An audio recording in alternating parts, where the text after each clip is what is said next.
கொடுத்துருக்கிறோம். அங்கே இருந்து எடுத்து நம்ம படித்து ஆமென். ஹல்லேலூயா. கர்த்தர் நல்லவர், அவர் கிருபை என்றும் உள்ளது. ஒரு நாளும் என்னை மறவா தெய்வம் நீரே, நன்றியோடு உம்மை துதிக்கிறே. ஒரு நாளும் என்னை மறவா தெய்வம் நீரே, நன்றியோடு உம்மை துதிக்கிறே.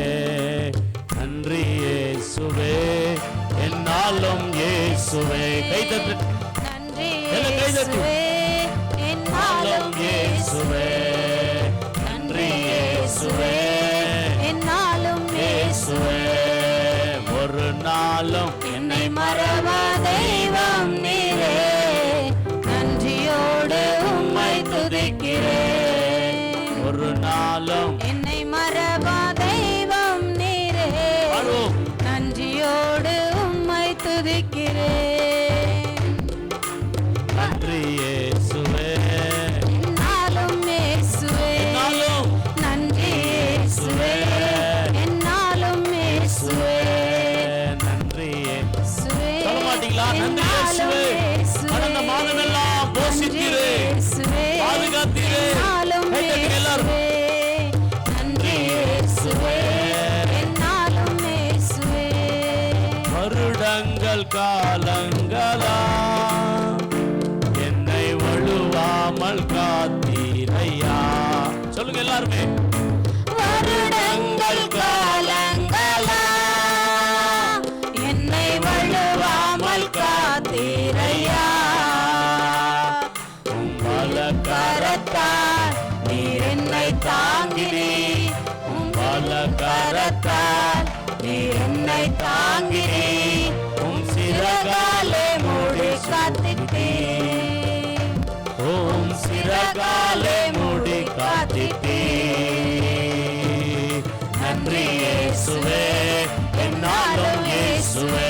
இயேசுவே, நன்றி இயேசுவே, நன்றி டாடி. என்னாலும் இயேசுவே, நன்றி இயேசுவே, என்னாலும் இயேசுவே, நன்றி இயேசுவே, என்னாலும் இயேசுவே. ஹல்லேலூயா.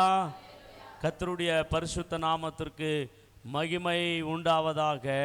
கர்த்தர் நல்லவர், அவர் கிருபை என்றும் உள்ளதா இருக்கிறபடினாலே நாம் நிர்மூலமாகாமல் இருக்கிறோம். கர்த்தர் நம்ம ஜபங்களை கேட்டு இதுவரையிலும் நம்மளையும் நம்ம குடும்பங்களையும் போஷித்து காத்து கடந்த மாதங்கள் கடந்த வருடங்கள் நம்மளை பாதுகாத்திருக்கிற தேவனுக்கு எத்தனை நன்றிகளை ஏறெடுத்தாலும் போதாது. பிரியமானவர்களே, நாம் ஒரு செய்தியை தியானித்து கொண்டிருக்கிறோம். அதை இன்றைக்கு நாம் முடிக்கலாம் என்று பார்க்கலாம். அந்த டாப்பிக்கை முடிக்கலாம் என்று பார்த்து கொண்டிருக்கிறேன். யார் யார் கர்த்தரை நோக்கி கூப்பிட்டார்கள் என்ற தலைப்பில் நாம் பேசிக்கொண்டு வருகிறோம். கடந்த நாட்களிலே மோசே கூப்பிட்டார், ஆரோன் கூப்பிட்டார், சாமுவேல் கூப்பிட்டார் என்று பார்த்தோம். அதற்கு கடந்த வாரம் நம்ம பார்க்கின்ற போது இஸ்ரவேல் ஜனங்கள் நியாயாதிபதி காலங்களிலே எப்படி வழிமாறினார்கள், எப்படி திரும்பினார்கள், எப்படி மீண்டும் கர்த்தர் அவர்களுக்கு இறங்கினார் என்று சொல்லி ஒரு 3 தலைப்புகளை கடந்த வாரம் நம்ம பார்த்தோம். ஞாபகம் இருக்குதுங்களா? ஞாபகம் இருக்குதுங்களா? ஆண்டவரை விட்டுட்டு அவர்கள் அந்நிய தேவர்களை நோக்கி போகின்ற போது எத்தனை வருஷம் அவங்கள முதல் தரம் அடிமைத்தனத்தில் வச்சாரு? 8 வருஷம். அல்லேலூயா. அப்பொழுது அவர்களுக்கு அறிவும் புத்தியும் வந்துச்சு. ஐயோ, இந்த அடிமைத்தனத்திற்கு காரணம் நாங்கள் ஆண்டவரை விட்டுட்டு போனதுனாலேன்னு சொல்லி அவங்களுக்கு அறிவு புத்தி வந்த உடனே, ஆண்டவரே எங்களை ஒரு விஷயம் மன்னிங்கன்னு சொல்லி ஆண்டவரை கூப்பிட்ட போது கர்த்தர் ஒரு நியாயாதிபதியை எழுப்பினார். அந்த நியாயாதிபதி பேர் என்ன? ஒத்னியேல். சொல்லுங்க, யார் அந்த நியாயாதிபதி? ஆமாம், காலேபனுடைய தம்பிக்கு பிறந்ததான கனாசு மகனாகிய ஒத்னியேல். இந்த ஒத்னியேல் தான் 12 நியாயாதிபதிகள் ஜட்ஜஸ் இருக்கிறாங்க. 12 நியாயாதிபதிகளில் ஃபஸ்ட்டு நியாயாதிபதி ஒத்னியேலை கர்த்தர் எழுப்பி கொடுத்தார். அந்த நியாயாதிபதி என்ன பண்ணார்? அந்த மெசொப்பொத்தேமியா ராஜாவாகிய அர்மான் மகனாயிமு என்ற ராஜாவுக்கு விரோதமாய் போய் யுத்தம் பண்ணி இந்த இஸ்ரவேலுக்கு ஒரு ரட்சணையும் ஒரு விடுதலையும் வாங்கி கொடுத்தார். அப்போ எத்தனை வருஷம் தேசம் நிம்மதியா இருந்தது? 40 வருஷம். சொல்லுங்க, எத்தனை வருஷம்? ஆமா, ஒத்னியேல் நியாயாதிபதியா இருந்த நாட்களிலே ஜனங்கள் தேவனுக்கு பயந்திருந்தார்கள். 40 வருஷம் தேசமும் ஜனங்களும் அமைதியா இருந்தார்கள். இப்போ ஒத்னியேல் செத்துட்டாரு. செத்துட்ட உடனே ஜனங்கள் மீண்டும் என்ன பண்ணிட்டாங்க? மீண்டும் கர்த்தருக்கு விரோதமா போயிட்டாங்க ஜனங்க. அப்போ ஆண்டவர் மீண்டும் என்ன பண்ணாரு? எக்லோன், மோயாபு ராஜாவாகிய எக்லோனை அனுப்பி அவர்களுக்கு விரோதமாக 8 வருஷத்துக்கு பதிலாக 10 வருஷம் கூட்டி 18 வருஷம் அடிமைதனத்தில் போட்டார். திருப்பி ஆண்டவரேன்னு கூப்பிட்றான். பார்த்தா அடிமைதனத்தில் போடும் போதெல்லாம் ஆண்டவர் தெரிறாரு. நல்ல சுதந்திரமாக இருந்தால் ஆண்டவரே தெரிய மாட்டான் இஸ்ரேல் ஜனத்துக்கு. பார்த்தீங்களா? அல்லேலூயா. 18 வருஷம் அடிமைதனம், திருப்பி ஆண்டவரேன்னு திரும்புகிறான். அப்போ ஆண்டவர் பார்க்குறாரு, சரி போட்டோம், இந்த முறை இவங்களை மன்னிக்கலான்னு மன்னிச்சு மீண்டும் ஒரு நியாயாதிபதி எழுப்புறாரு. அந்த நியாயாதிபதி என்ன பேர் சொல்லுங்க? யெகூது. சொல்லுங்க. அந்த நியாயாதிபதி, 2வது நியாயாதிபதி யெகூது என்ற நியாயாதிபதி எழுப்புறாரு. அவன் ரொம்ப ஷார்ட்டாக இருப்பான், ஆனால் பவர்ஃபுல் மேன். அல்லேலூயா சொல்லுங்க. ஆனால் என்ன பண்ணுறான்? போய் ஒரே குத்து தான். யார்? எக்லோனை. ஆமாம், இந்த வரி கட்டுறதுக்கு போகிறான். ஏன்னா நான் அடிமைதானம் யாரெல்லாம் இருக்கிறாங்களோ அவங்க வரி கட்டணும் ராஜாவுக்கு. வரி நான் இன்கம் டேக்ஸ் அந்த மாதிரி போயிட்டு அடிமைதானம். அப்போது போய் ஒரே குத்தில் கொலை பண்ணி அந்த ஜனங்களெல்லாம் பயந்து செதறி போய், அப்போ உடனே மோயாப் தேசத்தில் இருக்கிறதான அடிமைதனத்தை கர்த்தர் உடைச்சி அந்த யெகூது நியாயாதிபதி காலத்தில் தேசம் எத்தனை வருஷம் நிம்மதியாக இருந்துச்சுங்களா? 80 வருஷம். சொல்லுங்கள், எத்தனை வருஷம்? 48 இயர்ஸ். 40க்கு 40 கர்த்தர் ஆட் பண்ணார். அப்போ எவ்வளோ நல்ல தெய்வம் பாருங்க. அப்போ இதெல்லாம் என்ன புரியுது பொருள் நமக்குன்னா, கர்த்தர் பட்சத்தில் நாம் இருந்தால் நிம்மதி இருப்போம், கர்த்தருக்கு அகைன்ஸ்டாக இருந்தால் நிறைய உபத்திரவங்கள் நம்ம பெற்றுக்கொள்வோம், பார்ப்போம். அதான் ஒரே ஒரு பொருள். ஹல்லேலூயா. இப்போது இந்த யெகூது இருக்கிற வரைக்கும் ரொம்ப சூப்பராக இருந்தாங்க ஜனங்க கர்த்தருக்கு பயந்துன்னு. இப்போ யெகூது செத்துட்ட உடனே மீண்டும் என்ன பண்ணிட்டாங்க? இஸ்ரேல் ஜனம் கர்த்தரை விட்டு வழி விளங்கி மீண்டும் விக்கிர ஆராதனைக்குள்ளே போயிட்டாங்க. ஹல்லேலூயா. இப்போ எத்தனை வருஷம் அடிமைதானம்? 20 வருஷம். கூடினே போனிக்குது பாருங்க. 8 வருஷம், 18 வருஷம், 20 வருஷம் அடிமைதானம். இப்போது மீண்டும் அறிவு வந்துச்சு. மீண்டும் ஆண்டரை நோக்கி பார்த்தா, அடிமைதானத்தில் போகும்போதெல்லாம் அப்போ தான் ஆண்டரை நோக்கி பார்க்குற மாதிரி இருக்குது. அப்போ ஆண்டரை நோக்கி பார்த்து, ஆண்டவரே ஒரு ரட்சகரை அனுப்பி கொடுங்க, ஒரு நியாயாதிபதி எழுப்பி கொடுங்க. இப்போ 2 பேரும் ஆண்களை கொடுத்தாரு. இப்போ 3வது ஒரு பெண்ணு ஆண்டரை எழுப்புறாரு. அந்த பெண்ணு பேர் தான் தெபோராள். சொல்லுங்க, யாரு? அம்மா, ஓல்ட் டெஸ்டமெண்ட்ல தெபோராள் கூட ஒரு நியாயாதிபதியாக கர்த்தர் எழுப்பி கொடுத்துருக்கிறாரு. ஹல்லேலூயா. இந்த தெபோராள் நாட்களில் அந்த விரோதமாக எழும்பினதான அந்த கானானியர் ராஜாவாகிய யபீனுக்கு விரோதமாக, ஆமாம், இந்த தெபோராள் எழும்பி, தெபோராளுக்கு ஒரு மனுஷன் உதவியாக இருக்கிறான், பராக் என்ற ஒரு மனுஷன். ஹல்லேலூயா. அந்த மனுஷன் மூலமாக அவர்கள் மேலே யுத்தம் பண்ணி அவர்கள் கையிலிருந்து ஒரு விடுதலை விமோச்சனம் வாங்கி கொடுக்குறாள். அப்பவும் எத்தனை வருஷம் நிம்மதியாக இருந்துச்சு? 40 வருஷம். ஹல்லேலூயா. இது வரைக்கும் பார்த்தோன்னு நினைக்கிறேன் கடந்த வாரம் மெசேஜ். இதெல்லாம் வெரி குட். நீங்கள் சொன்னீங்க, உங்களுக்கே நீங்கள் கை தட்டிக்கங்க. தட்டிக்க மாட்டீங்களா? ஹல்லேலூயா. Very good. இந்த பக்கத்தில் இருக்கிறவங்க யாருமே வாயை திறக்க மாட்டுறாங்க, வாயவே திறக்க மாட்டுறாங்க. ஸ்தோத்திரம். ஹல்லேலூயா. பின்னாடி இருக்கிறவங்க இன்னும் பேசவே மாட்டுறாங்க. சேரில் இருக்கிறவங்க எல்லாம் பேசுங்க. கர்த்தருக்கு ஸ்தோத்திரம். இப்போ தான் இன்றைக்கி செய்திக்குள்ளே போகிறோம். தொடர்ந்து செய்தியாக நம்ம பார்க்க போகிறோம். இப்போது இந்த நியாயாதிபதி 3 நியாயாதிபதி காலம் முடிஞ்ச பிறகு 40 வருஷம் அவங்க நிம்மதியாக இருந்தாங்க. அதுக்கப்புறம் மீண்டும் ஆண்டரை விட்டு விலகிட்டாங்க. எப்படி? அதை பார்க்கலாம் வாங்க. இப்போ ரொம்ப கொடூரமாக போகிறாங்க. ஆண்டரை விட்டு விலகிறதுனால இஸ்ரேல் ஜனம் ரொம்ப கொடூரமான கேவலமான நிலைமைக்குள்ளே போகிறாங்க. நியாயாதிபதிகள் 6ஆம் அதிகாரத்தில் நம்ம வாசிக்கலாம் வேகமாக. நியாயாதிபதிகள் 6ஆம் அதிகாரம் 1ஆம் வசனத்தையும் வாசிக்கலாம். பின்னும் இஸ்ரவேல் புத்திரர் கர்த்தரின் பார்வைக்கு பொல்லாப்பானதை செய்தார்கள். அப்பொழுது கர்த்தர் அவர்களை 7 வருஷம் மீதியானியரின் கையில் ஒப்பு கொடுத்தார். மீதியானியரின் கை இஸ்ரவேலின் மேல் பலத்த பலத்து கொண்ட போனபடியால் இஸ்ரவேல் புத்திரர் மீதியானியர் நிமித்தம் தங்களுக்கு மலைகளில் உள்ள கெபிகளையும் குகைகளையும் அரணான ஸ்தலங்களையும் அடைக்கலாக்கி கொண்டார்கள். 3 வசனம் கூட வாசிக்கலாம். இஸ்ரவேலர் விதை விதைத்திருக்கும் போது மீதியானியரும் அமலேக்கியரும் கிழக்கத்தி புத்திரரும் அவர்களுக்கு விரோதமாய் எழும்பி வந்து அவர்களுக்கு எதிரே பாளையம் இறங்கி காசாவின் எல்லை மட்டும் நிலத்தின் விளைச்சலை கெடுத்து இஸ்ரவேலிலே ஆகாரத்தை ஆகிலும் ஆடு மாடுகள் கழுதைகளை ஆகிலும் வைக்காதே போவார்கள். ஹல்லேலூயா. என்ன நடந்துச்சு இப்போ? நல்லா கவனிங்க. இந்த மீதியானியர்கள் என்று எழுதப்பட்டிருக்கிறது. இந்த மீதியானியர்கள் ஒரு பவர்ஃபுல்லான ஒரு கண்ட்ரி கிடையாது.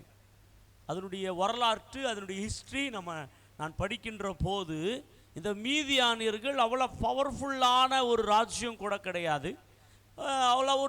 அவர்கள் சிங்கிளாக இல்லாவிட்டால் அவங்க தனியாக இஸ்ரவேலை அடிமைப்படுத்த முடியாது. அதுக்கு மாறாக அவர்கள் என்ன பண்ணிக்கிறாங்களா, அமலேக்கியர்களை அவர்களோட கூட்டம் சேர்த்துக்கினாங்களா? அல்ல சொல்லுங்க, ஆமென் சொல்ல மாட்டீங்களா? அந்த வசனம் நாம் இங்கே பார்க்க முடிகிறது. 3ஆம் வசனத்தில் அவர்களோடு கூட அமலேக்கியரும் சேர்ந்துக்கிட்டாங்க. அல்லேலூயா. அடிமைப்படுத்த முடிஞ்சிச்சு மிதியானியர்களுக்கு என்று சொன்னால் அவங்களுடைய பலன் இல்லை, அவ்வளோ பலன் இல்லை. இஸ்ரவேலை மேற்கொள்ள அவ்வளோ பலன் அவங்களுக்கு கிடையாது. அந்த பலத்தை, அந்த சப்போர்ட் யார் கொடுத்தாங்கன்னா அமலேக்கியர்கள் கொடுத்தாங்க. அமலேக்கியர்கள் பவர்ஃபுல். அமலேக்கியர்கள் இஸ்ரேல் ஜனங்கள் கானானுக்கு நடந்து வரும்போதே ஃபர்ஸ்ட் யுத்தம் பண்ணதே அமலேக்கியர்கள் தான். நீங்கள் பைபிளில் நீங்கள் பார்க்க முடியும், அமலேக்கியர்களுக்கும் எனக்கும் என்றென்றைக்கும் யுத்தம் இருக்கும் என்று கர்த்தர் எழுதி போட்டிருக்கிறார். அதை எங்கே படிக்கலாம்னா யாத்திரையாகும் 17ஆம் அதிகாரத்தில் படிக்கலாம். வாங்க, யாத்திரையாகும் 17ஆம் அதிகாரத்தில் அமலேக்கியர்களை பற்றி ஆண்டவர் எழுதி கொடுத்துருக்கிறார். நிர்கமாகாண்டம் 17ஆம் அத்தியாயம் எல்லாம் எடுத்துக்கொள்ளுங்க. தெலுங்கு பைபிளில் இருக்கிறவங்க யாத்திரையாகும் 17ஆம் அதிகாரம் வாசிங்க. அந்த வசனத்தை 16ஆம் வசனம். அமலேக்கின் கை கர்த்தருடைய சிங்காசனத்துக்கு விரோதமாய் இருந்தபடியால் தலைமுறை தோறும் அவனுக்கு விரோதமாய் கர்த்தரின் யுத்தம் நடக்கும் என்றார். அல்லேலூயா. எதுக்கு அப்படி ஆண்டவர் சவால் விட்டாருன்னா, இஸ்ரேல் ஜனங்க கானான் தேசத்துக்கு போயிருக்கிறாங்க. எங்கிருந்து? எகிப்து தேசத்திலிருந்து கானான் தேசத்துக்கு, வாக்குத்தத்தம் பண்ண தேசத்துக்கு போயிருக்கிறாங்க. இந்த வாக்குத்தத்தம் தேசத்துக்கு போய் கொண்டிருக்கும் போது யாரும் ஆப்போசிட்டா ஸ்டார்டிங்கில் வரல. நல்லா போயிட்டு இருக்குது அவங்களுடைய ஜெர்னி, நல்லா போயிட்டு இருக்குது அவங்களுடைய டிராவலிங். அப்போது இந்த அமலேக்கியர்கள் என்ன பண்ணுறாங்க, இஸ்ரவேலை கானானுக்குள்ளே போகாதபடிக்கு அவங்க யுத்தம் பண்ணுறாங்க, சண்டை போடுறாங்க. இஸ்ரவேல் ஒன்றும் பண்ணல, அவங்கள சும்மாவே எப்படி போட்டாங்கன்னா, பின்னாடி வர்றாங்க பார்த்தீங்களா, பின்னாடி வந்து மோதிட்டானுங்க. முன்னாடி வந்து மோதி இந்த அச்சு பொழுத்துட்டு இருப்பாங்க இஸ்ரேல் ஜனங்க. அல்லேலூயா. ஆனால் எப்படி மோதினாங்களாம், அது ரொம்ப வேதனையாக எழுதிருக்கு. கர்ப்பிணி ஸ்திரீகளையும், நடக்க முடியாத கிழவனுங்களையும், நடக்க முடியாத பிள்ளைங்களையும் பின்னாடி வந்துட்டு இருந்தாங்களா. அவங்களெல்லாம் கொலை பண்ணிட்டானா அமலேக்கியன். இஸ்ரவேலுடைய கர்ப்பிணி பெண்களையும், கிழவனுங்களையும், நடக்க முடியாத பிள்ளைங்களையும், அப்படி சிக்கா இருக்கிறாங்களே, பலவீனமாக இருக்காங்களே, அவங்க பின்னாடி தானே நடந்து வருவாங்க நடக்க முடியாம, அப்படி அவங்கள அட்டாக் பண்ணி அவங்களெல்லாம் கொலை செஞ்சுட்டான். அப்போதான் ஆண்டவருக்கு கோபம் வந்து மோசேவையும் யோசுவாவையும் அனுப்பி அவங்கள வெட்டி தலைமுடி கர்த்தர் கட்டளை கொடுத்தாரு.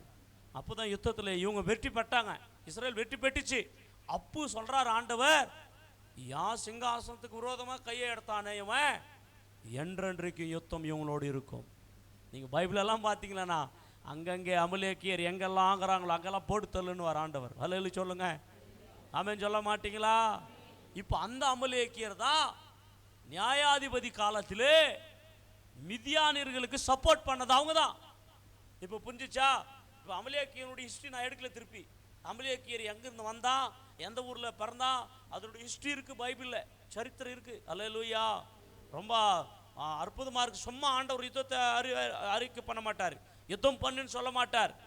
அப்படிப்பட்ட ஒரு மிதியானியருக்கு உறுதுணையாய் நின்றதுனால இஸ்ரவேலுக்கு ஜனங்களுக்கு என்ன ஆச்சுங்களாம், பலத்தின் பலன் இல்லாமல் பண்ணிட்டாங்களாம். நிலத்தின் பயிர்களை வந்து கெடுத்துட்டாங்க. அதனால சாப்பிட்றதுக்கு என்ன இல்லை, ஆகாரம் இல்லை. ஆடுகளையும் மாடுகளையும் கழுதுகளையும் அதை வச்சு தான் ஏறி ஓட்டுவாங்க, அதை வச்சு தான் வேலை செய்வாங்க. அப்போ எதெல்லாம் வேலை செய்கிறாங்களோ, எதெல்லாம் அவங்களுடைய ப்ரொஃபஷனாக இருந்துச்சோ அத்தனையும் என்ன பண்ணிட்டான், மிதியானியர்கள் கெடுத்து விட்டார்கள். அது மட்டும் இல்லை, கெடுத்து விட்டுருந்தா பரவாயில்ல, இஸ்ரேல் ஜனங்களை ஊர் உள்ளே வைக்கல. இஸ்ரேல் ஜனங்க ஊர் உள்ளே இல்லாமல் பயம் காட்டி விரட்டிட்டாங்க. இப்போ இஸ்ரேல் ஜனங்க எங்கே போனாங்க தெரியுமா? மலைகளுக்கு ஓடினாங்க, குகைகளுக்கு ஓடினாங்க, சுரங்கங்களுக்கு ஓடினாங்க. ஏன்னா உயிர் காப்பாற்றிக்கிறதுக்கு.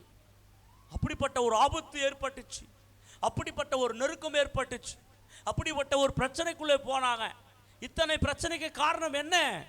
இத்தனை போராட்டங்களுக்கு காரணம் என்ன? கர்த்தரை விட்டு விலங்கினதுனால. பிரியமானவர்களே, இதிலிருந்து உங்களுக்கு நான் ஒரு சத்தியத்தை சொல்ல ஆசைப்படுகிறேன். அன்னைக்கு இஸ்ரேல் ஜனங்கள் மட்டுமல்ல, இன்னைக்கு யாரெல்லாம் தேவனுடைய பாதத்தில் அமர்ந்து உட்கார்ந்து கொண்டிருக்கிறீங்களோ, நீயும் நானும் கூட கர்த்தருக்கு அருவருப்பான வாழ்க்கை வாழும்போது, கர்த்தருக்கு பிடிக்காத காரியங்கள், கர்த்தருக்கு பிடிக்காத உறவுகள், கர்த்தருக்கு பிடிக்காத காரியங்களிலே நாம் கடந்து போகும்போது நமக்கும் கூட நிறைய அகைன்ஸ்ட் விரோதமாக எழும்பி வரும். நம்மளுடைய பார்க்கின்ற போது நம்முடைய வேலைகளுக்கு விரோதமாக, நம்முடைய கை வேலைகளுக்கு விரோதமாக, நம்முடைய பிசினஸ்க்கு விரோதமாக அநேக மக்கள் எழும்பி நம்ம வளராதபடிக்கு, நாம் ஆசீர்வதிக்கப்படாதபடிக்கு அநேக மிதியானை போல, அமலேக்கியர்களை போல, ஒருவேளை அந்த அமலேக்கியர் வராமல் இருக்கலாம். இன்னைக்கு ஒரு அமலேக்கியராக ஒருவன் இருக்கிறான், அவன் தான் பிசாசு. அவன் என்ன பண்ணுகிறான், நமக்கு விரோதமாக எழும்புகிறான். ஒரு சில மக்கள் விரோதமாக எழும்புகிறார்கள். அப்போ ஆண்டவர் சும்மா அமைதியாக பார்த்துன்னு இருப்பார். எதுக்குன்னு சொன்னா, நீ ஆண்டரை விட்டு போயிட்டு இருக்கிற.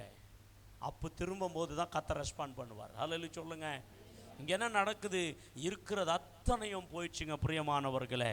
ஒருவேளை நீங்கள் ஆண்டரை விட்டு தூரம் போய் பாவத்தில் முழுகி குடியிலேயும் விபச்சாரத்திலையும் வேசித்தனத்திலையும் கர்த்தருக்கு இஷ்டமில்லாத வழிகளிலேயும் நீங்கள் போகின்ற போது உங்களுடைய ஃபைனான்சியல் அடிப்படும், உங்களுடைய வருமானத்தில் அடிப்படும், உங்களுடைய சம்பாத்தியத்தில் அடிப்படும், உங்களுக்கு சாப்பிடத்தில் குறைவுகள் வரும், உங்களுடைய குடும்பத்தில் குறைவுகள். காரணம் தேவன் அல்ல, நீதான் காரணம்.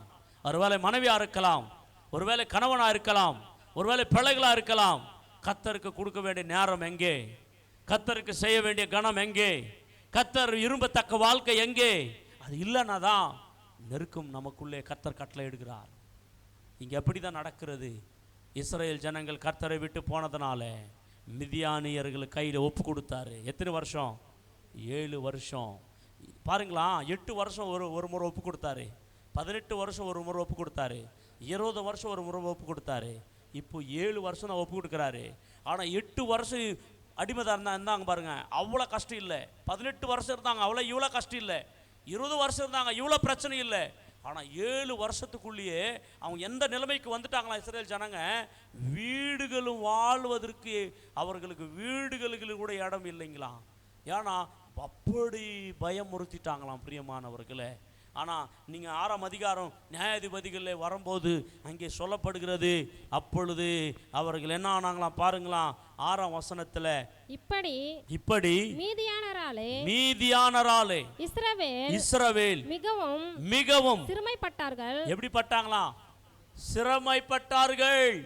அப்பொழுது இஸ்ரவேல் புத்திரர் கர்த்தரை நோக்கி முறையிட்டார்கள். ஹல்லேலூயா. இப்போ உங்களுக்கு நான் சொல்லுகிற ஒரு செய்தி என்ன தெரியுமா? சிரமைப்பட்டார்கள். எவ்வளவு சிரமப்பட்டான்னா, சாப்பிட்றதுக்கு கூட என்ன இல்லை, வழி இல்லாத அளவுக்கு சிரமப்பட்டாங்க மிதியானின் கையில். அந்த சிறுமைக்கு காரணம் என்ன? அந்த பிரச்சனைக்கு காரணம் என்ன? கர்த்தரை விட்டு விலகினார்கள். இப்போ அந்த 7 இயர்ஸ்ல மகா கொடூரமான சிறுமைகளை படுகிற போதுதான் ஆண்டவரை நினைத்தார்கள். ஆண்டவரே, நாங்கள் சிரமைப்படுகிறோமே என்று கர்த்தரை முறையிட்டார்கள். பிரியமானவர்களே, ஒருவேளை நீங்களும் கூட இந்த முதல் ஆராதனைக்கு வந்திருக்கிற உங்க வாழ்க்கையில கூட அநேக சிரமைகளை பட்டு கொண்டிருக்கலாம். ஒருவேளை அந்த சிரமைகளுக்கு காரணம் என்ன? கர்த்தரை விட்டு விலகி இருக்கிறதுனால தான் சிரமைகள் வருகிறது. அந்த சிரமை மாற வேண்டும் என்று சொன்னால் ஆண்டவரை விட்டு போகிறதல்ல, சபையை விட்டு போகிறதல்ல, அதுக்கு மாறாக நான் எங்க கர்த்தருக்கு இஷ்டமில்லாத வாழ்க்கையை வாழ்ந்தேன் என்று அமர்ந்து கொண்டு உங்கள் வாழ்க்கையை பரிசோதனை பண்ணி, ஆமா கர்த்தாவே, இந்த இடத்துல இந்த பகுதியில் உமக்கு விரோதமாய் நான் வாழ்ந்து கொண்டிருக்கிறேன், என் ஆக்டிவிட்டீஸை மாற்றிக்கொள்கிறேன், என் பாவத்தை விட்டு விடுகிறேன், உமக்கு இஷ்டமில்லாத காரியங்களுக்கு நான் தூரமாய் ஓடி வருகிறேன். ஆண்டவரே, என்னை மன்னியும், என்னை மன்னியும், என்னுடைய சிறையிருப்பை மாற்றும், என்னுடைய நிலைமையை மாற்றும் என்று நீ ஜெபம் பண்ண வேண்டும். ஆண்டவருக்கு நோக்கி கூப்பிட வேண்டும். இன்றைக்கு நிறைய பேர் அதை விட்டுட்டு என்ன பண்ணுறாங்கன்னா, நான் பரிசுத்தவான், நான் எந்த தப்பு செய்யல, நான் எந்த பாவம் செய்யல, நான் சர்ச்சுக்கெல்லாம் போகிறேன், ஆனால் எதுக்கு இந்த கஷ்டம் எனக்கு வந்துச்சு, நான் ஆண்டவர்கிட்ட ஜெபமே பண்ண மாட்டேன், பைபிளே வாசிக்க மாட்டேன், சர்ச்சுக்கே போக மாட்டேன், கஷ்டத்தின் மேல் கஷ்டம் கொடுத்துட்டாரு, பிரச்சனை மேல் பிரச்சனை கொடுத்துட்டாரு, காசு பாரு பாக்கெட்டில் காசே இல்லாமல் பண்ணிட்டாரு அப்படின்ட்டு முறுமுறுத்து ஆண்டருக்கு தூரமாக அகைனிஸ்டாக போகிறவங்க நிறைய உண்டு இல்லைங்களா? ஆமென். அதுக்கு ஜோபி காலி ஆகிறதுக்கு காரணம் என்ன? எந்த தண்ணி அடிக்கிறவனு குத்தியோ, எந்த சபிக்கப்பட்டவனு குத்தியோ உன் காசை அதில் போயிட்டுக்கலாம். தலையில சொல்லுங்க, நல்லா புரிஞ்சுக்கோங்க. நீங்கள் சம்பாதிக்கிற வருமானத்தில் கூட சரியாக பயன்படுத்தலைன்னா, சாபமான ஆட்களுக்கு கொடுத்துட்டீங்களா, அது வழியாக சாபம் வரும். உங்களுக்கு உஷாராக இருக்கணும். ஹல்லேலூயா. சம்பாதிக்கிறது ஒரு வழினா, சம்பாதனை சரியான விதத்தில் பயன்படுத்தலைன்னா அதன் வழியாக சாபம் வரும். உங்கள் வாழ்க்கை பரிசுத்தமாக இல்லைன்னா, சாட்சியாக இல்லைன்னா, விரும்பத்தக்க அளவில் இல்லைன்னா உங்கள் வாழ்க்கையிலே கஷ்டங்கள் பிரச்சனைகளை மாட்டிக்குவீங்க. இஸ்ரேல் ஜனங்கள் மாட்டிக்கிறதுக்கு காரணம் அதுதான். இஸ்ரேல் ஜனங்கள் அடிமைத்தனத்திற்கு போகிறதுக்கு காரணம் அதுதான். அவர்களுக்கு ஆடும் இல்லை, மாடும் இல்லை, எருதுகள் இல்லை, கழுதுகள் இல்லை, அவங்களுக்கு எதுவுமே, அவங்க பொழைக்கிறதுக்காக பொழைப்புக்கு சம்மந்தப்பட்ட எதுவுமே இல்லை. நம்முடைய வாழ்க்கையில் கூட ஒரு சிலருக்கு கை வேலை அவங்க பொழைப்பாக இருக்கும், ஒரு சிலருக்கு ஜாப் அவங்க பொழைப்பாக இருக்கும், ஒரு சிலர் வெஹிக்கிள்ஸ் அவங்க பொழைப்பாக இருக்கும். அது மேலே அடிச்சுனே இருப்பான் பிசாசு. பாருங்கள், ஒரு சில நேரத்தில் அடிச்சுனே இருப்பான். நீங்கள் நினச்சினுப்பீங்க, நல்லா சர்ச்சுக்கு போகிறேன்னா, அம்மா நீங்களோட வாழ்க்கை ஆண்டருக்கு சரியாக இல்லைன்னா அடிச்சுனே இருப்பான். ஹல்லேலூயா. அதான் பிரச்சனை. நிமிர முடியாது, வாழ முடியாது. இப்போது உங்களுடைய பொழப்பு, ஃபார் எக்ஸாம்பிள் பிரதர் இருக்கிறாரு, அவருடைய ப்ரொஃபஷன் மெக்கானிக்கல், அவருடைய ப்ரொஃபஷன் மெக்கானிக்கல், அதில் நிறைய ஆட்டோஸ் வரணும், நிறைய ரிப்பேர்ஸ்க்கு வந்தால் தான் அவர் என்ன பண்ண முடியும், ரிப்பேர் பண்ணிட்டே இருப்பார், காசு வரும்.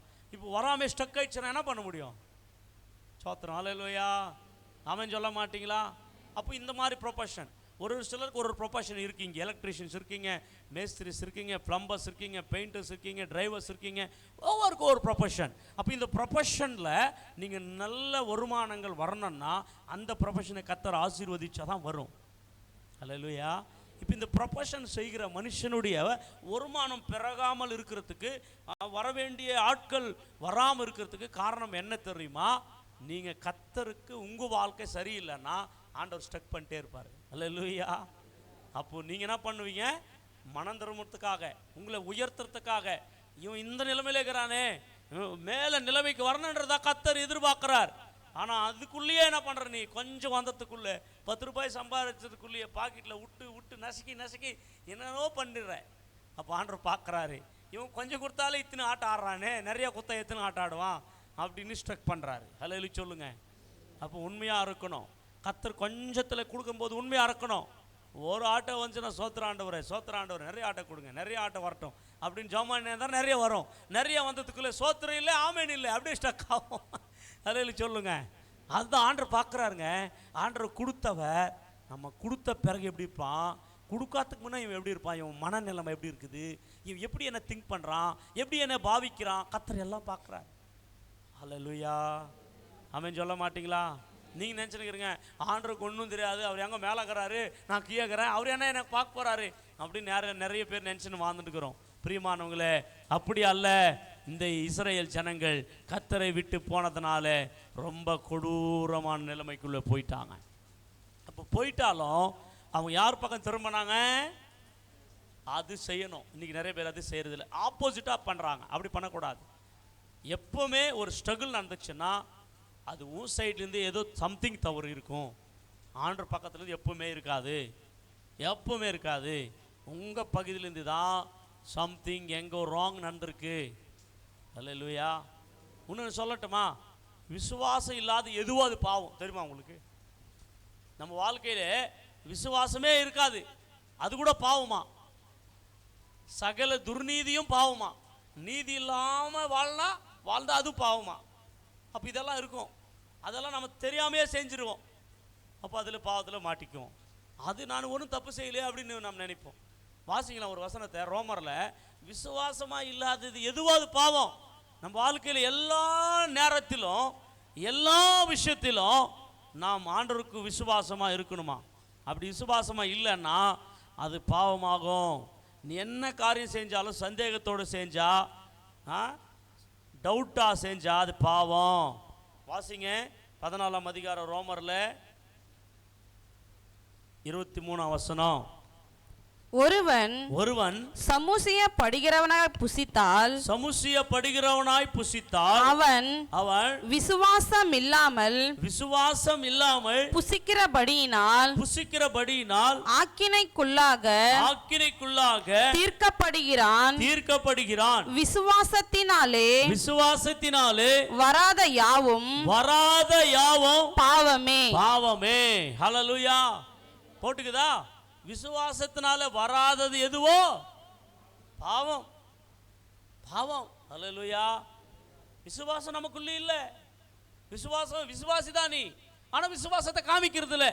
நிறைய பேர் எப்போ பார்த்தாலும் அவிசுவாசம், எப்போ பார்த்தாலும் அவிசுவாச வார்த்தை, எப்போ பார்த்தாலும் அவிசுவாச பேச்சு. இது நடக்குமா, ஆகுமா, கொடுப்பாரா, இப்படி அவிசுவாசத்தை பேசி பேசி பேசி பாவம். அவிசுவாசமாய் இருக்கிறது பாவம். அப்போ அதனால உங்களுக்கு நஷ்டம் தானே. விசுவாசிகள் எந்நேரமும் ஆண்டவர் மேலே விசுவாசமாக இருக்கணும். ஆமென் சொல்லுங்க மாட்டீங்களா? இப்போ விசுவாசம் இல்லாத எதுவும் அது என்ன? அப்படிப்பட்ட பாவங்கள் நிறைய இருக்கு நம்ம வாழ்க்கையில். அதுவும் பாவம் தான். அப்போ அதெல்லாம் நம்ம என்ன பண்ணுறோம்? லைட்டாக எடுத்துக்கிறோம். அது தெரியுதில்லை நமக்கு, இல்லைங்களா? அப்போது என்ன நடக்குது? நமக்கு நடக்கக்கூடாதெல்லாம் நடக்குது. அதான் பிரச்சனை.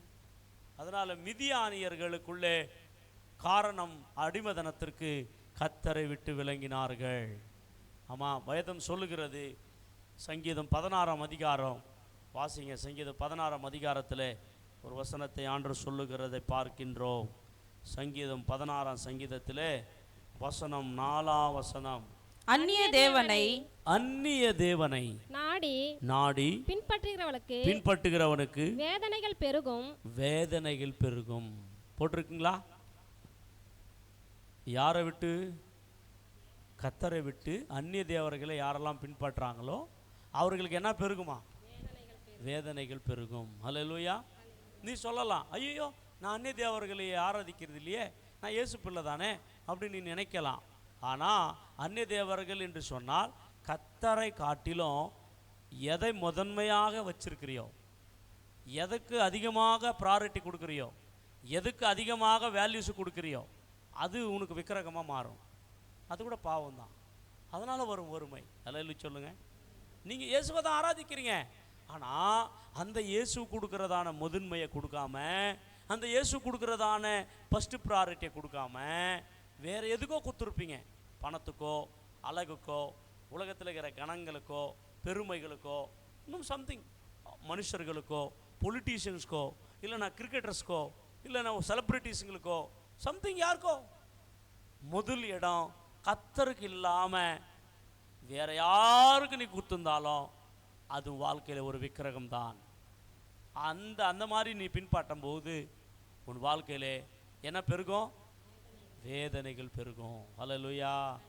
அப்போது நீயும் நானும் முதன்மையாக இயேசு நம் வாழ்க்கையில் இருக்க வேண்டும். சொல்லுங்க, முதன்மையாக இயேசு என் வாழ்க்கையில் இருக்க வேண்டும். எத்தனை பேர் சொல்கிறீங்க? அல்லேலூயா, அல்லேலூயா. இன்றைக்கும் சர்ச்சுக்கு வந்தும் கூட உன்னுடைய செலிப்ரிட்டி யாரை வச்சுருப்பீங்க? உண்மை தானே? அவங்க பாட்டு இருக்கும், அவங்க அப்படியே திரல தெமட்டாலே போதும், ஆள் வந்துட்டான்பா உன் ஆள் சோத்திரம். அல்லேலூயா, உண்மை தானே? இருக்கா? மைண்டில் இருக்கா? நிறைய பேர் இருக்கு. அல்லேலூயா, இல்லைங்களா? இருக்கா? அது எல்லாம் அதுதான் விக்கிரகம், அதுதான் வரக்கூடாது, அது வரக்கூடாது. ஏன்னா அவர்கள் எல்லாம் போலியானவர்கள், உண்மையான ஹீரோ இல்லை. அவங்கெல்லாம் போலியானவர்கள், பாவிகளிலே பிரதான பாவிகள், அவங்கெல்லாம் துரோகிகள். ஆமென். அவங்க செய்கிற அட்டகாசம் ஒன்றுக்கு ரெண்டு கிடையாது, எல்லாம் மேலைக்கு தான் பெரிய அவங்க ஹீரோங்க. எல்லாம் வாழ்க்கையில் ஜீரோ. தெரியாது உங்களுக்கு? ஜீரோ உங்களை ஹீரோவை வச்சுருக்கிறீங்க, ஹீரோவை ஜீரோவை மாற்றினுக்கிறீங்க. நம்ம ஹீரோ ஜீசஸ். சொல்ல மாட்டிங்களா? அவர் தான் உங்கள் வாழ்க்கையிலே இருந்தாருன்னா நீங்கள் ஹீரோவாக மாற முடியும். ஜீரோவை உங்களுக்குள்ளே வச்சுன்னா நீங்கள் ஜீரோ தான். சோத்திரம். அல்லேலூயா சொல்ல மாட்டிங்களா? இப்போ நீங்கள் ஹீரோவாக மாறணும்னா உங்களுக்குள்ளே யார் வரணும்? ஹீரோ வரணும். நீங்கள் ஜீரோவாக மாறணும்னா ஜீரோ வந்தால் ஜீரோ தான். உலகத்தில் இருக்கிற அவன் எத்தனை பேரும் ஜீரோ, இயேசு மட்டும் ஹீரோ. அல்லேலூயா. அப்போ உங்கள் வாழ்க்கையிலே வேதனைகள் பெருகாமல் இருக்கணும்னா, உங்கள் வாழ்க்கையிலே பிரச்சனைகள் வராமல் இருக்கணும்னா, போராட்டங்கள் வராமல் இருக்கணும்னா, ஒருவேளை வந்தாலும் அவைகளிலிருந்து கர்த்தர் ஒரு பெரிய விடுதலை கொடுப்பார். அப்போ யாரை வைக்கணும்? முதன்மையா இயேசுவை வைக்கணும். அல்லேலூயா. ஆமாம், நிறைய பேர் ஊழியக்காரர் கூட வச்சுருப்பாங்க. ஊழியக்காரர் கூட வைக்கக்கூடாது, ஏன்னா ஊழியக்காரர் விக்கிரகம் மாற்றக்கூடாது. ஆமென் சொல்ல மாட்டிங்களா? சரி, நிறைய பேர் ஊழியக்கார பிரசங்கம் பண்ணுற எண்ணெயும் கூட வைக்கக்கூடாது. எந்த மனிதனில் அல்லேலூயா ஆஸ் யூசுவல் நானும் உங்களை போலதான், அவ்வளோதான். எந்த செலிப்ரிட்டியும் எந்த பெரியவங்களையும் பெரிய புகழ் பிறந்தவங்களையும் உங்களுக்குள்ளே ஒரு ஹீரோவாக வைக்கவே கூடாது. ஏன்னா ஹீரோ ஜீசஸ் மட்டும்தான். அவர் தான் முதன்மையாக வைக்க வேண்டும், அவருக்கு தான் முதல் இடம் கொடுக்க வேண்டும். ஆமென், அல்லேலூயா. நிறைய பேர் மொபைல் கொடுப்பாங்க. ஆமாம் தானே? மொபைல் யூஸ் பண்ணாதவங்க யாருன்னா இருக்கிறீங்களா இங்கே? நீங்கள் ஒரு நாளைக்கு கணக்கு போட்டு பாருங்கள், மொபைல் எவ்வளோ நேரம் நீங்கள் பயன்படுத்துகிறீங்கன்னு. ஒரு வேளை மொபைலை வேலைக்கு தானே ஓகே, சும்மா வேலை இல்லாமல் அதை நோண்டி உக்காரவங்க எத்தனை பேர் இருக்கிறீங்க? இல்லைங்களா? அதை நோண்டி உக்காந்துக்கிறது கடவுளை என்ன ஆசீர்வதினா ஆசீர்வதிப்பாரா? தோத்திரம். கொஞ்ச நேரம்னா முட்டி போட்டு ஜெபம் பண்ணிக்கிறியா? பைபிளை வாசிச்சுக்கிறியா? ஆண்டவரோட ஸ்பெண்ட் பண்ணிக்கிறியா? அப்போது உன் வாழ்க்கையில் விக்கிரகம் மொபைல் ஃபோன். ஆமே. நிறைய பேர் உன்னுடைய வாழ்க்கையில் ஒரு சிலர் வந்து வேலைக்கு போகாமல் வீட்டிலே தூங்கி நிற்பான், தூங்கு மூஞ்சி. சோத்திரம். அவன் வாழ்க்கையில் விக்கிரகம் தூங்கு மூஞ்சி. சோத்திரம். அல்லேலூயா. அவனை ஆசீர்வதிப்பாரா? பைபிளில் போட்டிருக்கு, சோம்பேறி எந்த காலத்திலும் ஆசீர்வதிக்க மாட்டார். சோத்திரம். அல்லேலூயா. ஆசீர்வதிப்பாரா? வீட்டில் என்ன பண்ணுறது இல்லை, வேலை பண்ணுறது இல்லை. ஒரு சிலர் சோம்பேறி அம்மாங்க, சோறே பண்ண மாட்டாங்க. அவங்க வீட்டுக்காரருக்கு ஃபோன் பண்ணிடுவாங்க, ஹலோ எங்கே இருக்கிறீங்க, வரப்போ அதை வாங்கிட்டு வந்துடுங்க. சோத்திரம். எது எப்போ ஓகே, எப்போவுமே ஃபோன் எடுப்பாங்க, ஹலோ எங்கே இருக்கிறீங்க, வரப்போ அது என்ன பண்ணுங்க, எது எது ஆமாம் அவங்க என்ன சொல்கிறாங்களா அது. அல்லேலூயா சொல்லுங்கள். நிறைய ஃபேமிலியில் வேலை செய்யாத தாய்மார்கள் இருக்கக்கூடாது, வேலை செய்யாத பிள்ளைகளாக இருக்கக்கூடாது. எல்லாருமே எழுந்து வேலை செய்யணும். அல்லேலூயா சொல்லுங்கள். ஆனால் நிறைய பேர் அவங்களோட வாழ்க்கையில் எப்போ பார்த்தாலும் தூங்கு மூச்சை போட்டுன்னு தூங்கினே இருந்தா அவன் பின்னாடி சோம்பேறி மட்டும் அல்ல, அவன் பின்னாடி ஒருமையும் கடன் பிரச்சனை இருக்கும். சோத்திரம். அல்லேலூயா சொல்ல மாட்டிங்களா? இப்படி நிறைய விக்கிரங்களை நான் சொல்ல முடிகிறது. ஆனால் இஸ்ரவேல் ஜனங்கள் அவர்கள் என்ன பண்ணிட்டாங்க, ஆண்டரை விட்டு விளங்கினதுனால்தான் இந்த பிரச்சனை. அப்போது அந்த பிரச்சனை வரும்போது அவங்களுக்கு, அந்த பாடுகள் வரும்போது அவங்களுக்கு என்ன பண்ணாங்கன்னா, ஆண்டவரை நோக்கி கூப்பிட்டார்கள். இப்போ நம்ம யாரை நோக்கி கூப்பிடணும்? ஒருவேளை நீங்களும் சிரமப்பட்டிருக்கீங்களா? இந்த ஆராதனையில் வந்திருக்கிற நீங்களும் ஒருவேளை பாடுகள் அனுபவிச்சுன்னுக்கிறீங்களா?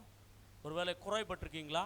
ஐயோ என் வாழ்க்கையை வளர முடியலையே, நிமிர முடியலையே, எவ்வளவோ நான் பார்க்குறேன், நான் ஃபைனான்சியல் பிளெஸ்ஸிங்கே இல்லையே என் வாழ்க்கையில், எதுவுமே மிச்சம் மீதி எடுக்க முடியல என் வாழ்க்கையில், நான் குறைவாகவே இருக்கிறேனே, நான் வளரவே முடியலையே அப்படின்ற ஒரு கேள்வியோட இந்த ஆராதனையில் உக்காந்துக்கிறீங்களா? ஆண்டவர் உங்களை பார்த்து சொல்றாரு, உங்கள் வாழ்க்கை இப்பொழுதே கர்த்தருக்கு நேராக ஒப்பு கொடுத்துருங்க, கர்த்தரை கூப்பிடுங்க, கர்த்தர் ஒரு வழியை திறப்பார் உங்களுக்காக. இப்போ இஸ்ரேல் ஜனங்க என்ன பண்ணாங்க தெரியுமா? அந்த நியாயாதிபதிகள் 6ஆம் அதிகாரம் 6ஆம் வசனத்தில் கர்த்தரை நோக்கி கூப்பிட்டார்கள். ஹல்லேலூயா. யாரை நோக்கி கூப்பிட்டாங்க? கர்த்தரை நோக்கி முறையிட்டாங்க. இப்போ முறையிட்ட உடனே கர்த்தர் என்ன பண்ணுறாருன்னா ஒரு நியாயாதிபதியை அவர்களுக்காக ஒழுங்கு செய்து கொடுக்குறார். அந்த நியாயாதிபதி யாருன்னு சொன்னா கிதியோன். சொல்லுங்க, கிதியோன். சொல்லுங்க, கிதியோன். அந்த நியாயாதிபதியை ஆண்டவர் எழுப்பி கொடுக்குறாரு. இந்த கிதியோன் என்ற ஒரு மனுஷனை எழுப்புறாரு. அப்பொழுது இந்த கிதியோனு கொஞ்சம் தைரியமாக இருக்கிறான். பயம் இருக்குது, கொஞ்சம் தைரியம் இருக்குது. ஆமாம், எல்லாரும் ஊரை விட்டு போயிட்டுக்கிறாங்க. ஆனால் இந்த கிதியோன் மட்டும் ஊருக்குள்ளேருந்து கோதுமைகளை அரைச்சி கொண்டிருக்கிறான், பவுடர் ஆக்கினுக்கிறான், கோதுமை பொடி பண்ணினுக்கிறான். ஹல்லேலூயா சொல்லுங்க. அப்போது ஆண்டவருடைய தூதன் போய் கிதியோனோட பேசுகிறாரு, கிதியோனே கிதியோனே நீ பராக்கிரமசாலி. ஹல்லேலூயா. கிதியோனே கிதியோனே நீ பராக்கிரமசாலிப்பா. அப்போது எதுக்கு என்ன பராக்கிரமசாலின்ற? இல்லைப்பா, உங்கள் ஜனங்களெல்லாம் நீ தான் விடுதலாக்க போகிற. சொல்லுங்கள், உங்கள் ஜனங்களெல்லாம் நீ தான் விடுதலாக்க போகிற. அப்போ ஆண்டவரோட பேசுகிறாரு. அப்போ என் கூட கடவுள் இருந்தாருன்னா இப்படியெல்லாம் எங்களுக்கு என்னத்துக்கு கஷ்டம் வருதுன்னு கேட்குறான். ஹல்லேலூயா. அப்போது ஆண்டவர் சொல்கிறார், டேய் நீங்கள் விட்டு விளங்கிட்டீங்கடா, அதனால தான் இது மாதிரி பிரச்சனை வந்துச்சு. இப்போ உங்கள் ஆளுங்களெல்லாம் திரும்பிக்கிறாங்க என் பக்கம், அதுக்கு தான் உன்னை ஏற்பிக்கிறேன்டா அப்படின்னா, ஐயோ நான் மிதியானிகள் அடிக்க முடியுமா? வத்தனை நான் அவங்கள ஜெயிக்க முடியுமா? அதெல்லாம் கூடாது. சரி, நீயே கடவுள்னு சொன்னால் எனக்கு அடையாளம் காமி, அடையாளம் காமின்றான். ஹல்லேலூயா. அடையாளம் காமின்னு அந்த தேவதூதரை நிற்க வச்சிடறான். தேவதூதன் நில்லு, நீயே உண்மையாக கடவுள்கிட்ட வந்த தேவதூதனா, நீ என் மூலமாக இஸ்ரேலுக்கு விடுதலை வாங்கி கொடுக்குறது உண்மைன்னா கன்ஃபார்ம் பண்ணணும், ஒரு அடையாளத்தில் கன்ஃபார்ம் பண்ணணும் அப்படின்னு 2 அடையாளங்களை கேட்குறான். ஹல்லேலூயா. அடையாளங்களை கேட்குறான். அப்பொழுது என்ன அடையாளம் தெரியுமா?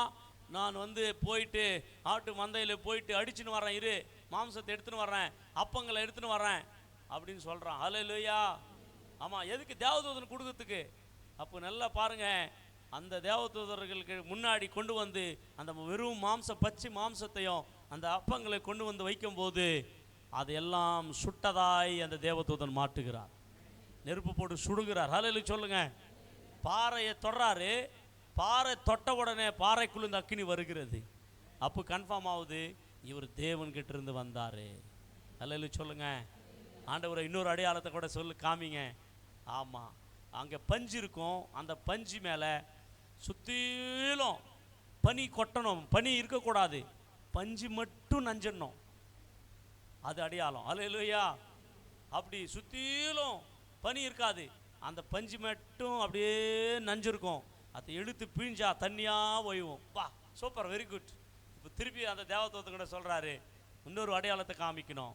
இப்போது சுற்றிலும் பனி கொட்டணும், பஞ்சு மட்டும் பஞ்சாக வேர்க்கணும். சாத்திரம் எப்படி அடையாளம் கேட்டுக்கிறான் பார்த்தியா கிதியோன் ஆண்டர்கிட்டவே. ஹல்லேலூயா. இதெல்லாம் இந்த 6ஆம் அதிகாரத்தில் இருக்குது. நீங்கள் வீட்டில் போய் வாசிங்க, நேரம் இல்லை, நான் கன்க்ளூஷனுக்கு வரணும், அதனால் நேரம் ஓடி போச்சு. இப்போது என்ன நடக்குது? இந்த கன்க்ளூஷன்லாம் அவன் கேட்ட அடையாளத்துலலாம் கன்ஃபார்ம், யார் கடவுள் ஆண்டவர் தான் அனுப்பிச்சிக்கிறாருன்னு கன்ஃபார்ம் ஆயிடுச்சு. இப்போ தைரியமாகறான். ஹல்லேலூயா. தைரியப்படுத்தி திடப்படுத்தி ஒரு கால் கொடுக்குறான், இஸ்ரேல் ஜனங்களுக்குள்ளே ஒரு கால் கொடுக்குறான். கர்த்தர் என் கூட பேசினாரு, கர்த்தர் என்னை அழைச்சிக்கிறாரு, இஸ்ரேல் ஜனங்களை மிதியானியருடைய அடிமதனத்திலிருந்து விடுதலாக்கும்படி கர்த்தர் என்னை ஏற்படுத்திக்கிறாரு, கர்த்தர் என் கூட பேசிக்கிறாரு அப்படின்ட்டு சொன்ன உடனே நிறைய கூட்டங்கள் வருகிறார்கள். ஹல்லேலூயா. யாருக்கு விரோதமாக போனோம் இப்போ யுத்தம் பண்ணுறதுக்கு? மீதியானியர்களுக்கு விரோதமாக. ஹல்லேலூயா. இப்போ என்ன நடக்குது தெரியுமா? ஒரு ஃபில்ட்ரேஷன் நடக்குது அந்த யுத்தத்துக்கு போகிறதுக்கு. என்ன ஃபில்ட்ரேஷன் நடக்குது? 7ஆம் அதிகாரத்தில் நீங்கள் பார்த்தீங்களான்னா எத்தனாயிரம் பேர் என்று நம்ம பார்க்கின்ற போது 7ஆம் அதிகாரம் அதை வாசிக்கலாம் நம்ம. 3ஆம் வசனம். ஆகையால் பயமும் திகிலும் உள்ளவன் எவனோ அவன் திரும்பி கீலேயாத் மலைகளிலிருந்து விரைவாய் ஓடிப்போக கடவான் என்று நீ ஜனங்களின் செவிகளை கேட்க பிரசத்தப்படுத்து என்றார். அப்பொழுது ஜனத்தில் 22,000 பேர் 22,000 பேர் திரும்பி போய்விட்டார்கள். ஹல்லேலூயா. நல்லா கவனிங்க, இங்கே ஃபாஸ்டா போயிடுறேன். கிதியோன் ஆல்டர் கால் கொடுத்தாரு, இது மாதிரி மிதியான் கையில் கர்த்தர் நம்மளை விடுதலாக்க போறாரு, நம்ம யுத்தத்துக்கு போக போறோம் அப்படின்னு சொன்ன உடனே எத்தனாயிரம் பேர் வந்துட்டாங்க கிதியானுக்கு சப்போர்ட்டா? எத்தனாயிரம் பேர் போட்டிருக்கு? 22,000 பேர் வந்துட்டாங்க. எத்தனாயிரம் பேர்? அந்த 22,000 பேர் வந்த உடனே இப்படி சொல்றாரு, எவனுக்கெல்லாம் பயங்குது அவன் போயிடுங்க. இப்போ சோத்திரம். அல்லேலூயா. ஏன் அப்படி சொல்லார் தெரியுமா? ஒருத்தனுக்கு பயந்துச்சுன்னா அந்த பயம் எல்லாரும் ஸ்ப்ரெட் பண்ணி விட்டுருவான். அல்லேலூயா. பயந்தாங்கோலிங்க, ஆமாம், மதிலே வந்துடுறவங்க, இப்படியா போட்ட ஒருத்தனுக்க கூடாது இந்த யுத்தத்துக்கு போகும்போது. அப்படி சொன்ன உடனே எத்தனாயிரம் பேர் காலி ஆகிட்டாங்க தெரியுமா? அந்த கிய வசனத்தை பார்த்தா 10,000 பேர் மீதியா இருந்தார்கள். அல்லேலூயா. அவன் சொல்ல மாட்டீங்களா? அல்லேலூயா. இப்போ எத்தனாயிரம் பேர் போயிட்டு இருக்கிறாங்க பாருங்க. சரி, இவங்க நின்றுக்கிறாங்க, 10,000 பேர் நின்றுக்கிறாங்க. அப்போ ஆண்டவர் பார்க்குறாரு, இவங்கள வச்சு நான் யுத்தம் பண்ண போகிறதில்ல, இவங்களுக்குள்ளே நிறையவும் பயந்தாங்கோலிங்கிறாங்க. அல்லேலூயா சொல்லுங்க. அப்போ மீண்டும் ஒரு டெஸ்ட். நாய் தண்ணி குடிக்கிறது மாதிரி குடிக்கணும். நாய் எப்படி தண்ணி குடிக்கும்? காலில் குடிக்குமா? எப்படி குடிக்கும்? நாக்கில் நக்கி குடிக்கும். அல்லேலூயா சொல்லுங்க. இப்போ இவங்களுக்கு ஒரு டெஸ்ட்டு. இந்த யுத்தத்துக்கு போனோன்னா நாய் குடிக்கிற மாதிரி தண்ணி குடிக்கணும். அல்லேலூயா சொல்லுங்க. இப்போ கையில் எடுத்து குடிச்சானா அது நாய் குடிக்கிற மாதிரி இல்லை. இப்போ நாய் குடிக்கிற மாதிரி குடிக்கணும். என்ன பண்ணோம்? தண்ணி கீழே போயின்னு குடிஞ்சு நாக்கை விட்டு நக்கி குடிக்கணும். சோத்திரம். அல்லேலூயா. அல்லேலூயா சொல்ல மாட்டீங்களா? எப்படி டெஸ்ட் வச்சுக்கிறாரு பார்த்தீங்களா ஆண்டவரை? அப்படி எத்தனை பேர் தான் மிச்சமானாங்க தெரியுமா? வெறும் 300 பேர். சொல்லுங்க, எத்தனை பேர்? வெறும் 300 பேரா? வாசிக்கலாம் வாங்க, 8ஆம் வசனம். தங்கள் கையால் அள்ளி 8 வாசிங்க. அதெல்லாம் நீங்க வாசிங்க. அப்பொழுது ஜனங்கள் சொல்லிட்டேன், நக்கி குடிக்கிறதெல்லாம் 6. அப்பொழுது ஜனங்கள் தங்கள் கையில் தின்பண்டங்களையும் எக்காலங்களையும் எடுத்துக்கொண்டார்கள். மற்ற இஸ்ரவேல் எல்லாரையும் தங்கள் குடாரங்களுக்கு அனுப்பிவிட்டு அந்த 300 பேரை மாத்திரம் வைத்துக் கொண்டான். அல்லேலூயா. இப்ப எத்தனாயிரம் பேரு? வெறும் 300 பேர். வந்த 22,000 பேர் அதுல துரத்தி அனுப்பிச்சிட்டாரு. 10,000 பேர் மிச்சமானா. அதில் என்ன பண்ணிட்டாரு? யாரெல்லாம் நாய் மாதிரி நக்கி குடிக்கிறானோ அப்போ எத்தனை பேர்னால குனிஞ்சு தண்ணி குடிக்க முடியலன்னா அவன் யுத்தத்தில் கூட குனிய முடியாது, ஓட முடியாது அவனால். இவெல்லாம் ரிஜெக்டட் ஒன். அல்லேலூயா சொல்ல மாட்டீங்களா? அப்போ ஆண்டவர் வேர் பிரிக்கிறார். ஆண்டவர் எபிலிட்டி பர்சன்ஸை தான் செலக்ட் பண்ணுறார். பாருங்களா, அதில் கூட எபிலிட்டி பர்சன்ஸை தான் செலக்ட் பண்ணுறார். ஊழியத்தில் கூட அவ்வளோதான், அவருடைய காரியத்தில் கூட அவ்வளோதான். 300 பேர் மட்டும் செலக்ட் ஆகுறாங்க. எத்தனாயிரம்லேருந்து எத்தனாயிரம் பாருங்கள், எல்லாம் போச்சுங்க. வெறும் 300 பேரை வச்சு என்ன நடக்க தெரியுமா? யுத்தமே பண்ணல இவங்க. அல்லேலூயா.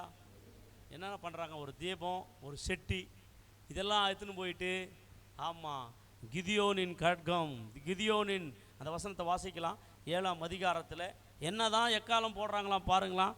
20ஆம் வசனம் 7 மூன்று படைகளில் மனுஷரும் எக்காலங்களை ஊதி பானைகளை உடைத்து தீவட்டிகளை தங்கள் இடது கைகளிலும் ஊதும் எக்காலங்களை தங்கள் வலது கைகளிலும் பிடித்துக்கொண்டு கர்த்தருடைய பட்டயம் கிதியோனுடைய பட்டயம் என்று சத்தமிட்டு பாளையத்தை சுற்றிலும் அவரவர் தங்கள் நிலையிலே நின்றார்கள். ஹல்லேலூயா. இவ்வளவுதாங்க. கர்த்தருடைய பட்டயம், கிதியோனுடைய பட்டயம் என்று ஆர்ப்பரித்து அந்த திவட்டிகளையும் செட்டிகளையும் உடைத்தார்கள். அவங்களுடைய காதுக்கு ஏதோ பாம்பு வெடித்தது போல கேட்டுச்சு. ஹல்லேலூயா. அவ்வளோதான். மிதியானியர்கள் அவர்களுக்கு முன்னாடி இல்லாமல் கர்த்தர் சிதறடித்து போட்டு விட்டார். இந்த 7ஆம் அதிகாரம் மொத்தமாய் நீங்கள் வாசித்து பார்ப்பீர்கள் என்று சொன்னார்.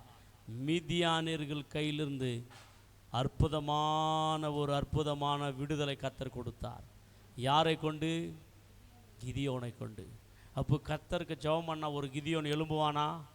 கர்த்தருக்கு ஜெபம் பண்ண ஒரு வழியை திறப்பாரா? கர்த்தருக்கு ஜெபம் பண்ணும்போது ஒரு ஜெயம் நடக்குமா, வருமா, இல்லையா? அப்போ நாம் என்ன பண்ணக்கூடாது? சிரமப்பட்டிருக்கிறோம், கஷ்டப்பட்டிருக்கிறோம், சாப்பாட்டுக்கு இல்லை, அதுக்கு இல்லை, இதுக்கு இல்லைன்னு பக்கத்து வீட்டுக்காரருக்கு சொல்கிறது, முன்னாடி வீட்டுக்காரர் சொல்கிறது, நம்ம ஹெல்ப் யாரை கேட்கலான்னு போகிறது, இதெல்லாம் விட்டுட்டு ஆண்டவருடைய பாதத்தில் முழங்கால் படியிட்டு உங்கள் தவறுகளை அறிக்கை பண்ணி உங்களுடைய காரியங்கள் எல்லாம் ஆண்டவருடைய சமூகத்தில் நீங்கள் அறிக்கை பண்ணி விட்டுவிடும்போது கர்த்தர் பெரிய காரியங்களை செய்கிறார்.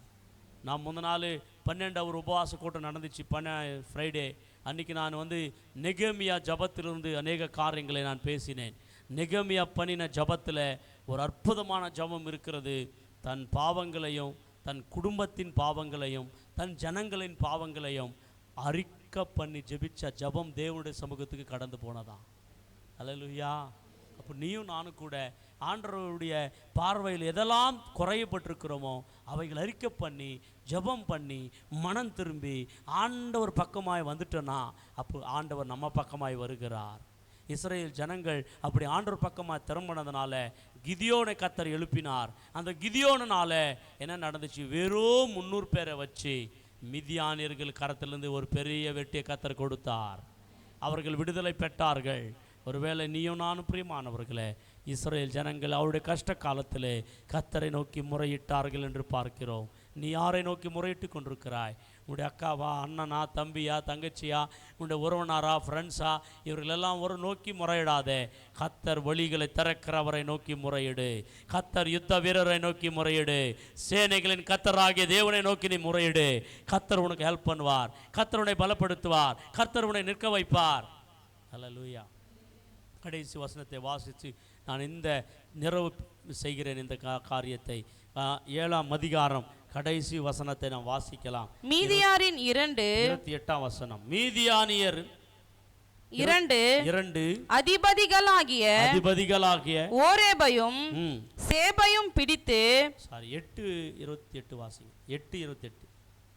இந்த பிரகாரம் 8ஆம் அதிகாரம் 28ஆம் வசனம். இந்த பிரகாரம் மீதியானியர் திரும்ப தலையெடுக்க கூடாதபடிக்கு இஸ்ரவேல் புத்திரருக்கு முன்பாக தாழ்த்தப்பட்டார்கள்.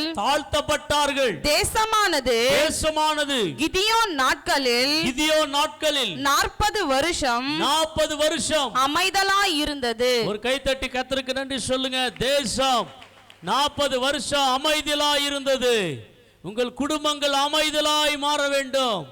நீங்கள் கிதியோனை போல எழும்ப வேண்டும். அல்லேலூயா. எத்தனை பேர் கிதியோனை போல எழும்ப ஆசைப்படுகிறீர்கள்?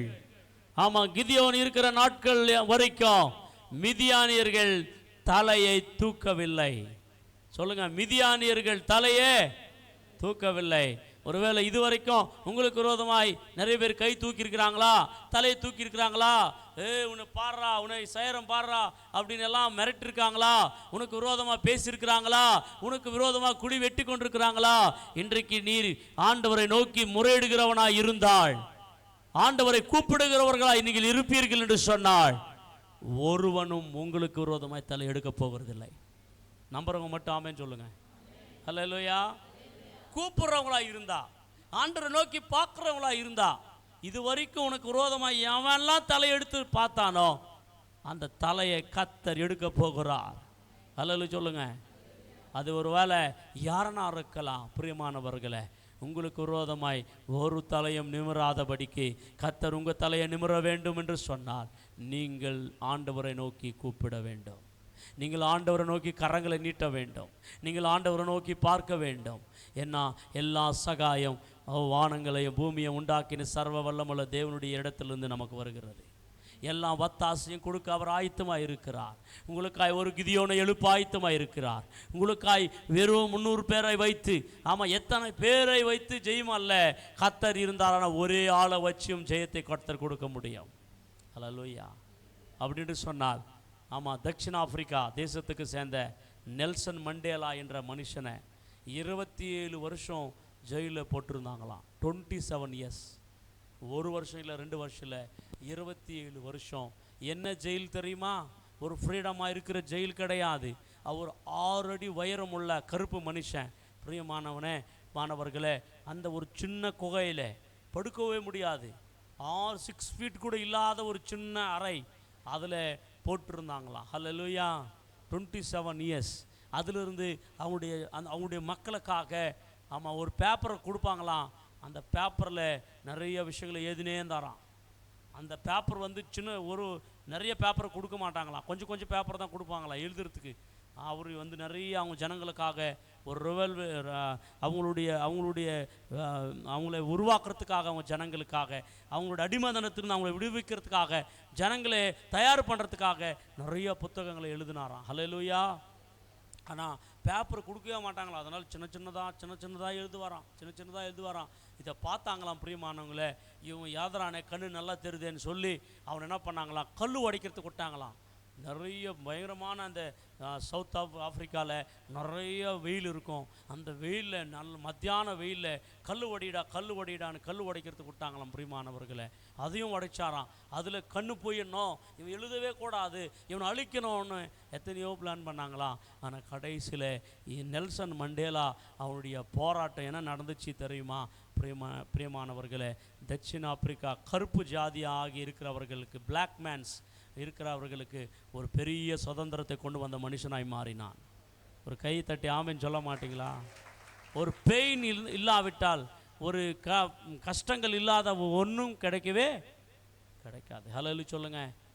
ஆமாம், அது உண்மை என்று சொன்னால் ஒரு தேசத்துக்கு சுதந்திரத்தை வாங்கி கொடுக்குறது அவ்வளோ, அந்த மனுஷன் அப்படி போராடினான்னா நீயும் நானும் பிரியமானவர்களே, நம்முடைய வாழ்க்கைக்காக, நம்முடைய கிறிஸ்தவர்களுக்காக, ஊழியக்காரர்களுக்காக, சபைகளுக்காக நிற்க வேண்டிய நாட்களில் நம்மளும் இருக்கிறோம் என்றதை உங்களுக்கு நான் சொல்லிக்கொள்கிறேன்.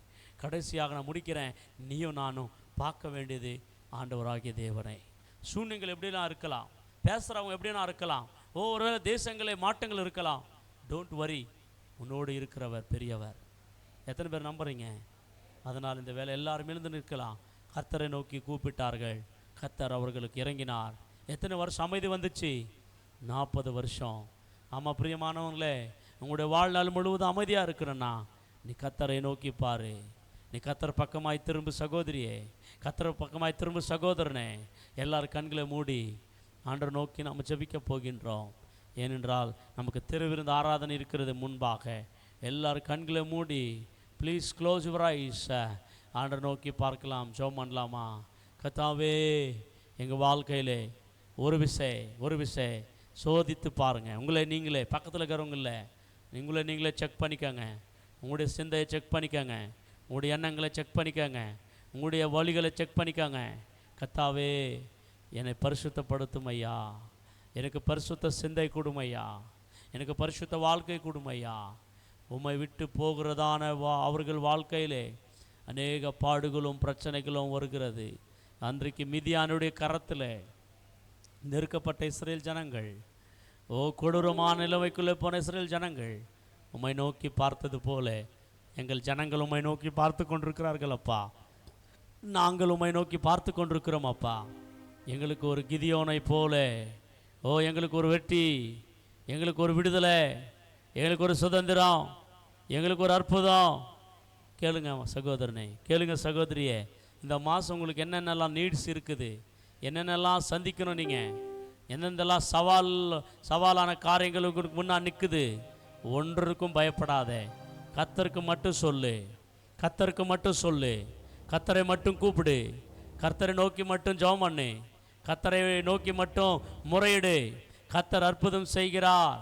கர்த்தர் சர்வ வல்லமுள்ளவர். எல்லாம் கண்ணை மூடுங்க, எல்லாம் கண்ணை மூடி. ஒருவரும் அமைதியாக இருக்கக்கூடாது. பிள்ளைங்க, பெரியவங்க, படிக்கிறதுல கஷ்டமாக இருக்குதாடா, பிள்ளைங்களை ஜெபம் பண்ணுங்க.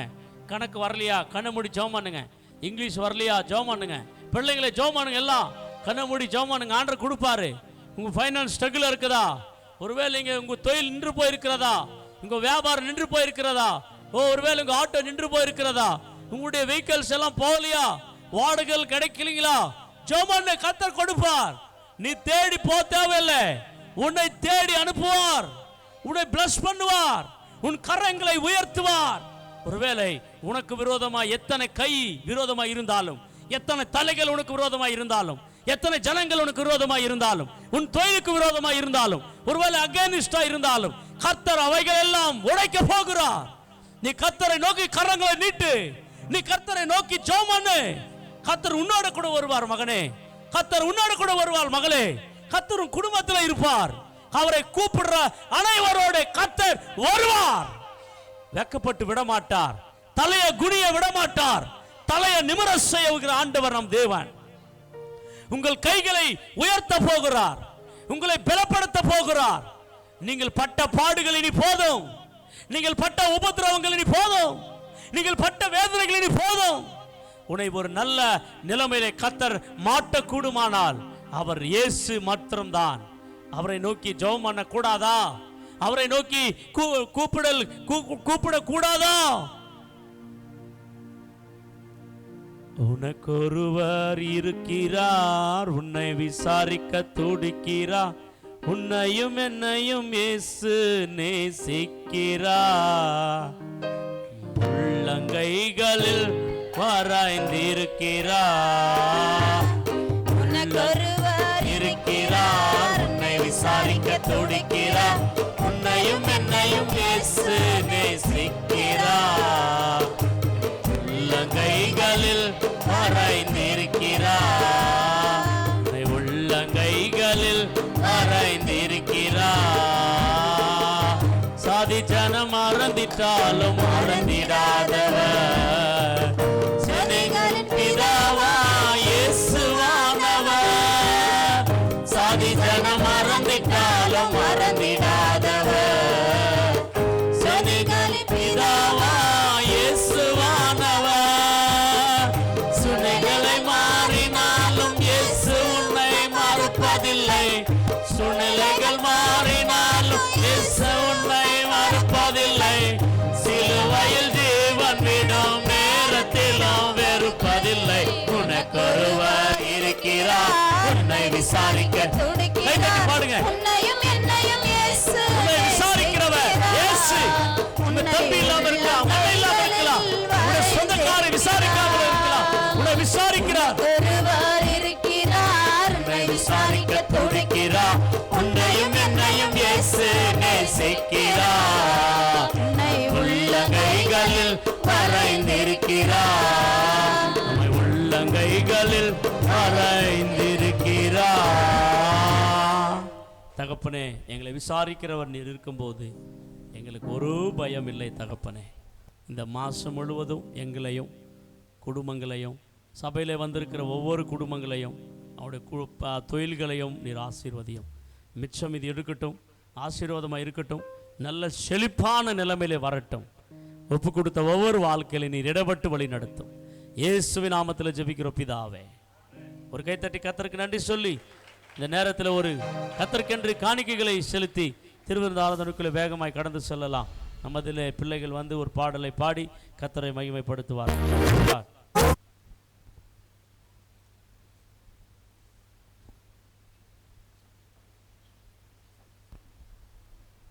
Hallelujah. Hallelujah.